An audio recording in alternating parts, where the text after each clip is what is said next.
पुरुषांमध्ये पोटाच्या मध्यभागी चरबी साठून राहते आणि पोट पुढे आल्यासारखे दिसते. याला आपण फुटबॉल टमी असेही म्हणतो. यावरील काही उपाययोजना.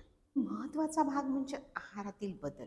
आहारात बदल केल्यास आपल्याला यात सुधारणा आढळून येते. प्रथमतः साखर बंद करावी. याचबरोबर बंद करायच्या बाबी म्हणजे बेकरी प्रॉडक्ट, स्वीट ज्यूस आणि मैद्याऐवजी बाजरी, ज्वारी याचा वापर करा. याचबरोबर ॲड करायची गोष्ट म्हणजे ब्राऊन राईस आवर्जून ॲड करावा.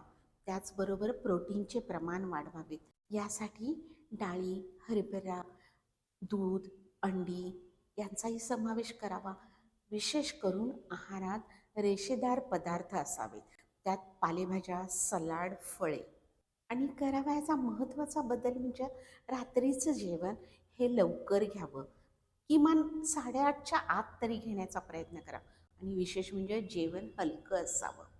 यानंतर दुसरा आणि महत्त्वाचा भाग म्हणजे व्यायाम, जो एकंदरीत 20 ते 30% परिणाम करतो. 30 ते 45 मिनिटे व्यायामाचे वेगाने चालण्याचे असावे. त्यानंतर सायकलिंग, जॉगिंग, स्विमिंग यासारखेही व्यायाम करता येतील. आणि हो, याचबरोबर पोटाचे व्यायाम होणे आवश्यक असते.